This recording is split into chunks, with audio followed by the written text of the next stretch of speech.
This is the big lie that I remember my family saying. They had the belief that, well, kids are resilient. You know, we can get divorced and we can solve our adult problem and get divorced and the kids will just adjust. And no, kids are not that resilient. This trauma that the kids go through in the divorce affects generations to come.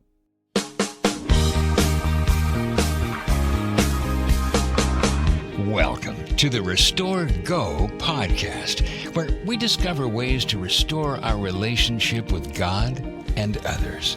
Now, here are your co-hosts, Biblical Therapist Pete Thompson and Biblical Coach Lynne Thompson. Together, let's learn how to restore go. Welcome to the Restore Go podcast. I'm Pete Thompson, Biblical Therapist. And I'm Lynne Thompson, Biblical Coach. Today we're going to talk about the truth about divorce and the complications that come of it. What divorce does is it takes a temporary problem and cements it permanently for generations to come. Well, yeah, I mean, it takes on the same weight, almost like original sin. I mean, there's things in life that are the point of no return. You know, you made a decision and there's going to be consequences. There's no fixing that. It's almost written in stone. It's, you know, the Cain and Abel. You can't bring Abel back to life. Cain killed Abel. And so, you know, this idea of marriage, I like what you said, how it's taking a temporary problem and it cements it for generations to come. You're saying, okay, we have a problem. Let's kill it. It's what you're doing. And we don't do that in the ER. Right, when someone comes into the ER. When you're playing softball and you get an injury playing softball and you hurt your ankle, the doctors will say, well, we could either cut off the leg above the ankle or we can fix the ankle. The answer is always going to be, hey, let's fix the ankle. I don't know if anybody says, well, the ankle's perpetually sore, I sprain it. Hey, let's just cut it off above the ankle. Right, exactly. Well, I mean, and Jesus was always quick to point out that divorce is not God's desire, right? In Matthew 19:3-5, you know, they're asking about lawful divorce. Is it lawful to divorce your wife for any reason? And Jesus was very quick to point them back to God's intended purpose, which was that they are joined together. You know, the man will leave his father and mother and be joined to his wife, and the two shall become one flesh. You know, divorce isn't God's plan. You know, it's man's solution to think he's going to get more peace. Right. But, you know, healing the relationship is God's solution because God designed marriage, and there's a wonderful book on that, Sacred Marriage. And the reason why I bought the book to read it is marriage isn't to make you happy. It's to make you holy. Now, we want to be happy in our marriage, but the whole intent of God placing another person in your life to be your spouse is to bring about holiness and learn through living with another imperfect human being and you being an imperfect human being of those things together. God allows that as God works on our stuff with us to, you know, sanctification process, holiness process, as we're dealing with the flaws that another human being has. Right. Well, and what you're doing is you're being adverse to the possible healing that could happen. Mm-hmm. And I'm always amazed when you're watching your football shows and they're talking about all these injuries that these football players have had. Yeah. And I'm like, you know, in my mind, I'm like, oh, they're out. They're not going to play again. And you're like, no. They're going to get better. They're going to work on it. They're going to get treatment and they're going to be back on the field. And I'm like, oh, okay. And then you think about marriage and we don't treat it that way at all. It's like the man is down. We're like, oh, you're down or she's down and we're out. We don't want any part of her anymore. We're kicking her to the curb and we're done with her, you know? Yeah. I mean, in football, the middle of the season, everybody's injured and you're playing through the injuries. And, you know, marriage, you know, there's times where it's really difficult transitions, and you're playing through those injuries and asking God to show you things about yourself and to show you things and for the other person to understand what God is showing that person. And so there's fixing things on the fly, just Right. like there is in a football game. Right. Well, like we were talking about, when there's an injury, it's a 911. You call for help and you get the treatment that's needed. Mm-hmm. And marriage is no different. There's some marriages out there that are in a call 911 situation. Uh-huh. They've had some really horrific things happen in their relationship. There might be betrayal. There might be some things that have transpired that have brought a lot of emotional scar tissue. And we have to look to bring healing into that relationship. And so what does that healing look like? Sometimes it looks like a lot of counseling. You hear some clients saying, well, we've done that and that doesn't work, right? As though it's a one and done, take 2 sessions and you'll be fine in the morning kind of thing. It doesn't really work that way, right? Yeah, and sometimes it's finding the right counselor that's going to call people on the carpet to the things that are obvious that need to be adjusted. And sometimes it's, if there's safety issues, a lot of times there's going to be a separation for a while just because there's safety issues. It doesn't mean you get divorced, but you have to work on those things that are causing the safety issues. And if there's, a lot of emotional scar tissue happening, they have to work on what are the issues that's causing the tongue to say all the things that it's saying. What are some of the issues with that? And so it's a lot of work, but the benefit of 2 people being married for 50 years and having generations to follow that see that this is what a happy marriage looks like. It doesn't mean that it's not difficult at times, but getting divorced is much more difficult. Well, yeah, and we'll get further into that. I like what you said about sometimes it looks like separation. Separation doesn't necessarily equal divorce. I think about Dr. Gary Chapman's book, Hope for the Separated. Wounded marriages can be healed. And he treats separation like it should. It's kind of a time for healing, right? It's not time to, okay, we're separated now, I'm supposed to go date someone else, right? It's a time for healing.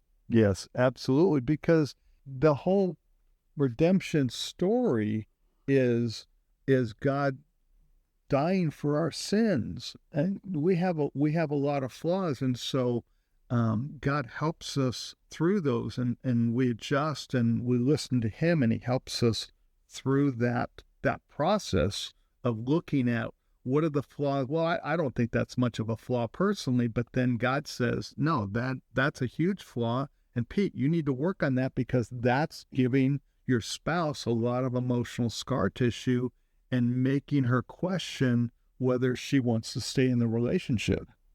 Right. And that's, like you said, the pursuit toward holiness. A lot of us want holiness until you see that the road is paved with hard work. Yeah. And we, when there's violence or things like that happening, there has to be safety. And so that's a very important concern. You don't stay in an unsafe situation. You separate for a while so that things could be made safe. And then upon working together in therapy, then you look to see when it's appropriate to, live in the same house again. But none of that talks about divorce. Right, exactly. Well, and, some people will look at it and go, well, you know what? There's been infidelity. And, for some, that's the get out of marriage free card, right? There's been infidelity. I can leave now. I don't have to stay. And, although there can be biblical grounds for that, I understand that. We also know that there have been great healings in marriages that have had infidelity in the past, that God can redeem and he can heal. We have a friends of ours that run a ministry called Hope and Healing. If you ever want to check them out, they're at hopeandhealing.us, hopeandhealing.us. And they've seen great success on marriages that had infidelity, but God has brought healing to that relationship. Are you seeing any of that in your counseling? Hey friends, let's be honest. It can be difficult, if not impossible, to find a Christian therapist that's true to your values. Pete Thompson knows that. As a licensed therapist, he is committed to providing godly counsel, introducing helpful tools battling everyday problems like anxiety, addictions, as well as marriage and parenting challenges. Give Pete a call to set up your next confidential appointment online or in the office. Visit PeteThompson.org. Again, that's PeteThompson.org. It's either infidelity in person or it's infidelity with stuff that people see online. Oh, yeah. The whole process is still infidelity. And so we are desperate sinners, looking at, our life and our shortcomings. And a lot of times the other partner says, the other spouse, well, it's like, I just can't trust that you're not going to do that anymore, and want to give up. And because it's so much pain of feeling compared to an image or a person that, you don't have that look. And so it's very hard, but in helping that person who's struggling with that sin of, okay, what is causing you to look at this sin? What is causing you, and what do we need to do to fix this, to give your spouse hope that things can be better? Because hope is a very important thing. And so helping the person who struggles with that get back on the right track and have some time in between all that stuff, all that sin, and show that, the person is willing to work on the relationship and it can get better. And I've seen God do miraculous things through all addictions. Right. Yeah, we have. And, there's couples that come in, we've said on previous podcasts, they'll come in with we've got divorce papers, we're all ready to sign them, but we're going to give it one more go. We're not very hopeful, kind of thing. And you're like, just give me a few sessions and let's try to talk you down from the ledges and look at this. And when the couple comes together and they look at it as a problem that they need to tackle together, because again, you've made yourself one, right? It's not, they have a problem. It's we have a problem. Yes. Because it's a shared problem, because you're one flesh in the Lord. And you're pursuing holiness. And in order to do that, you look at this 911 marriage, this bad situation, and you're going, there needs to be surgery, and it needs to be skillfully done. But we need to go through what is causing this problem, what is happening. And I wish you could speak to this. A lot of times the outcome of the behaviors that lead to divorce, whether it's spending money inappropriately or looking at things online or having an inappropriate relationship with someone else, those are symptoms, right? Do you find that really those are cries for help, that there really is something else? Well, that's the person's desire to feel better in the moment. Those give a person dopamine in the midst of difficult stuff, and we need that to cope with difficult things. But as we look at where the holes are, and as I teach each person in the relationship the importance of now, you need to go to God, and we need to put more energy into your daily effort of seeking God, because He is the one that's going to stabilize you. As you depend on Him and you give Him the fears and the woundings and the things that are being triggered, as you give those to Him, He allows you to stay in a very difficult process. So then I can work with both of the individuals as they're staying and they're not running to divorce.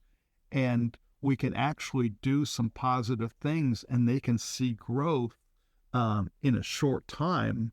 And the growth that they see in a short time, a matter of weeks, gives them the courage to continue to lean on God, continue to seek God, and have God help them through those internal flaws as they're doing stuff together and they're getting growth and they're having more hope. Well, because too, they're not turning on each other as though they're the problem. They realize this is a spiritual battle. This is something that is attacking our marriage. We have to fight this. We need to be on the same page and fight against this evil that has attacked our marriage. And so when you're working together as a team, it changes the whole focus. It's no longer, I just need to get away from you, right? Or, you're the bad person, this needs to end, that kind of attitude. But it becomes more of a united front to be able to fight against the principalities of darkness. Because the enemy is the one that gets glory when we get divorced. And as we go through the divorce process, all the other problems that come up because of the divorce, I mean, you've got custody, you've got all sorts of things, new conflicts. And if you get remarried, which is a whole different topic. Well, let's kind of get into that. So, I mean, we wouldn't be honest about marriage and divorce if we didn't talk about the realities of divorce for those who are still on the fence. Because there's those that they're kind of the mindset, I just want to stop the bleeding. I just am in so much pain. I just want it to end. And I'm thinking divorce is going to solve that. It's going to stop the bleeding. It's going to stop the problems. And then I can start ground zero and go forward. But that's not really the case. It really invites a whole new boatload of trouble, right? Yeah, because all the things that weren't fixed in the marriage you're currently in, those will crop up in the next, if there's infidelity in the marriage you're currently in. If you divorce and go to another relationship, those worry and that fear of infidelity will be placed on the next partner, even though they've never had a tendency, because it wasn't fixed in the current relationship. It has a foundational pull on you in the next relationship. If it's anger that wasn't fixed in the relationship you're in, that will have a foundational pull to the next relationship. If it's money, if it's impulse control, if it's all sorts of different things that are in the current relationship, it will show its head in the next relationship. And if you're marrying somebody else that's been in a previous relationship, you're getting all the things that they struggled with their previous relationship that probably aren't completely fixed. And so now it's a multiplication of issues that you're going to have to deal with, because I don't just have my problems. I don't just have my ex's problems. I now have your problems and your ex's problems. Exactly. And so that's why God hates divorce, because we think it's solving the problem. As I said earlier, it's a temporary problem that we're fixing permanently in a bad way. But that's why God hates divorce. Well, yeah, and you kind of have talked about generational messages. I mean, we always give messages to our children all the time. When they get older, you have to purposely give messages when they don't know that it's a message. We call those commercial announcements, right? They're just these commercials going on in the background like, oh, I just read an article and isn't that interesting? That kind of thing. Yeah. But when you toss the kids into the divorce, it things get off the hook. I mean, you've got blended family drama, you've got all of that, because they heard the commercial announcement, the message that marriages aren't worth saving, there's a lot of pain, all of that kind of going on. And so you were talking to me earlier about the generational consequences that we have experienced recently with couples not getting married, not wanting children. How did that happen? So what happens is the kids live through all the conflict, all the emotional scar tissue that both spouses are saying to each other, and whether they get divorced or stay married, that's affecting their belief about the future, that marriage is something that's a prison, and the kids might remember mom or dad was stuck in a prison and dealing with the wrath of the other person. So it's like, you know what, let's skip marriage altogether, because if we live together and just do that, we'll stay as long as we're happy, and then when we're not happy any longer, we'll leave, which creates a whole nother set of dilemmas. Well, it's not really a marriage. I mean, They wouldn't even say it's a marriage, but it's not how a relationship between man and woman living together as a husband and wife. It's opposite of that. Yeah. it also creates with the kids that grow up in this turmoil environment, it also says to them, you know what? I don't think I want to get married because I don't remember my parents having a good experience, and they said they loved each other, and I experienced what their love was, and as it was a war zone. So I'm just gonna be single. Or if they do get married, sometimes we see that it's best that there's somebody in the home all the time to take care of the kids rather than to have them in daycare. But the girl that grew up in a traumatic home where there was lots of conflict says, you know what, I'm going the career route, because if I go the career route, and if things do get bad, at least I won't be stuck in the relationship. I can support myself and support the kids if we have them. So there's all kinds of things that we're dealing with in the culture today. So fascinating. Yeah. Because of the conflict in the marriage that doesn't get resolved. Well, we can't be naive to think that you can't have these generations and generations of divorce, which, divorce wasn't as common before the 1980s, really, is when it just took off. But it wasn't as common. And so we can't naively think that we will have generations now that we've had of divorce and think it's not going to affect future generations in the family. And the big lie, this is the big lie that I remember my family saying. They had the belief that, well, kids are resilient. Right.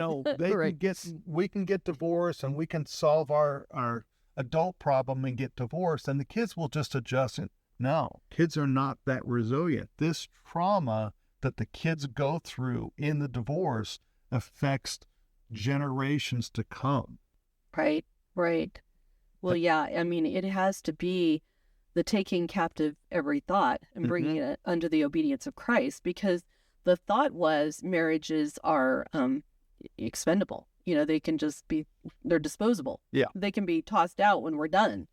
And that's not the Lord's thinking. That's not how he created marriage to be. Because it's a whole generation of damaged people. Yeah. Then remarrying other damaged people, and because they didn't do it God's way. And so that's why God hates divorce, because he wants whole people. He wants people that have joy exceedingly. He wants his people to have hope in the future, not, oh, I'm just kind of dreading this and I got to get through this. And I don't believe in divorce, but this is a nightmare. There's an answer for those people. It doesn't have to be the way it is right now. Right. And I like what you said about right now, because a lot of times people will process pain as though today is tomorrow. Like what I'm experiencing today is going to be forever. And we know that not to be true. If you think about in your own life, just even your developmental process of growing up, you remember your first breakup, right? And when you were a kid, you were dating her, you had this girl, you had a crush on her, guy, and your first breakup and how devastating it was. And though I'm never going to be happy, I'm never going to find someone, everything's going to be hopeless. You just go to a really dark place pretty fast when there's pain.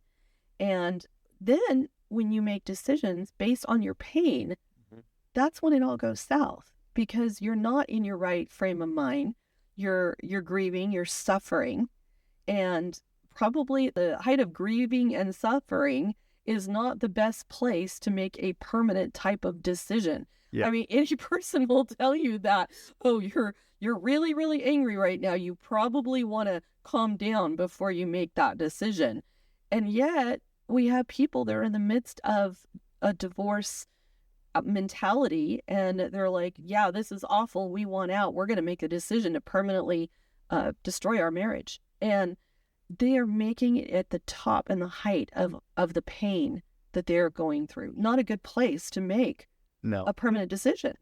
And so the idea to get therapy to deal with the current situation better, you win in so many different ways. It can be used to restore your life and to see your partner differently from because a lot of times we have an assumption about our partner. They do something that hardens our assumption, which is usually negative, and a good therapist will come along and help you re-challenge those assumptions and look at the things that have always been good about the relationship and reconnect with those, and somebody being a referee to help make that happen for both of you is very powerful.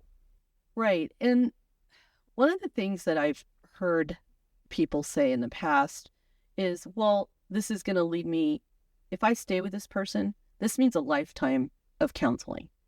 And my response to that is, so what? I mean, if you had, say you had a child that had a disability and the doctor said, okay, they have this disability and you're going to have to be in treatment for this disability for the rest of their life. Yes, things are going to get better. Yes, we're going to teach you some things to do at home. We're going to get you, some skills to be able to deal with this disability. But yes, this is something that's going to have to be treated and dealt with throughout the length of this person's life. Well, a marriage is a life. And, you are so good at giving people tools that they don't need to be in therapy forever. But we still have couples that come back and get checkups because there are things that are going to be in that marriage that are going to be a struggle. But you wouldn't say to the doctor regarding your child, oh, well, it's going to take that long and it's going to take a lifetime commitment to fix it. No, I'm out. Just give my kid away. I mean, you just wouldn't do that. It's almost like, bring it to a metaphor of a vehicle. It's, you fix the engine, you overhaul the engine, you change the things that are broken in the engine, and then you bring the car back for tune-ups, regular maintenance, checkups occasionally when the engine's running a little bit rough. You come back for a checkup of a couple sessions, and you get everything right, and everything's running again. And so it doesn't involve, for the next 10 years back to back, we're going to have 50 sessions a year. For the next 10 years, it's more like you get some issues fixed, you get on a path that works, that's healthy, that God honors and God blesses, and then in a year, 2 years, you come back and you might get a tune-up because there's some friction that needs to be dealt with, and then you fix that, gets fixed, and then you come back in 3 years if some other frictions happen. And that's what I mean, counseling for life. It's just looking at the situation as it comes up, but it's not 50 sessions a year for the next 10 years. Right. Well, I want to pivot because we wouldn't be true to this idea if we didn't talk about people that have been divorced and remarried. And now they're in their remarried situation and they're kind of going, I bailed on my first marriage because that didn't work. And this second marriage isn't looking too great either. And I'm thinking of bailing on this as well. And so I'm wondering if you could speak to those that have remarried and maybe they're not content even in this marriage. Just because you had a reason to leave the first marriage doesn't mean that you leave the second marriage. Right. Because you want to work on this marriage that you've now committed to, right? The past is the past. And people have a lot of reasons why they divorced the first time. Some of them will say, I wasn't even saved. I wasn't even a Christian. I didn't even know that there was a thing like, oh, I could stay and work it out. That wasn't even on their radar. Or some of them just fell into culture. Culture is like, oh yeah, you should get a divorce. You're in pain, get a divorce. But here they are in their second marriage that they've committed to. And what do you tell those people that are going, yeah, this is feeling a lot like the first marriage where I wasn't happy? Well, and some people that have insight, it's like they realize, wow, I'm doing the same things I did in the first marriage.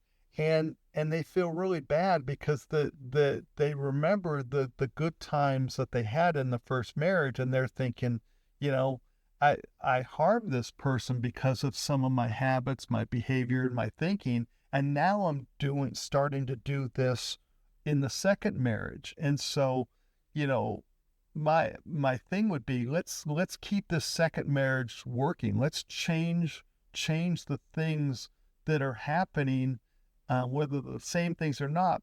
let's change those things. Let's change the assumptions. Let's let God come in and kind of help straighten out some of the expectations and replace the faulty expectations with scriptural expectations, because that's when we see a change of behavior, and it instills hope in the other person if they're on the verge of losing hope themselves. So good. So good.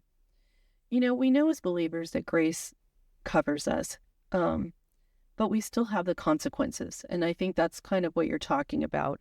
You know, you have King David, who made some decisions that brought consequences in his life that, you know, were awful. And was he a man of God? Was he beloved of God? Yes. You know, are we beloved of God? Yes. But there are still those consequences. And, you know, of course, the first desire is to avoid divorce in the first marriage at all costs, to try to keep that intact and not have the consequences that come from the divorce. But, you know, if you have remarried and you're in the second one, you definitely don't want to go there again, where you're going to have those consequences multiplied. Exactly. And so that's why why it's so important to not get a divorce again, or if it's the third marriage, don't get a divorce again. Stay in that third marriage. You know, God hates divorce, but it just keeps creating more problems and more dilemmas that it's nothing's getting fixed by leaving, but things get fixed by people staying and people committing their direction to the Lord and what He would have them do, and start on that path so He can begin fixing the expectations and things and the scar tissue from growing up or previous relationships that God wants to free you from. But the big word is we have to submit to God if we want the healing. We don't get the healing if we're not submitting, because God has the blueprint for what we need to do to get better and to restore our marriages so that they glorify God. But without submitting to God's direction, it is not possible to heal a marriage. Well, thank you so much for joining us in today's podcast. We drop a podcast every Wednesday, so please like and subscribe. I will put in the resources that we talked about during this podcast in the bottom, in the comments. We hope that you have a great day and be blessed.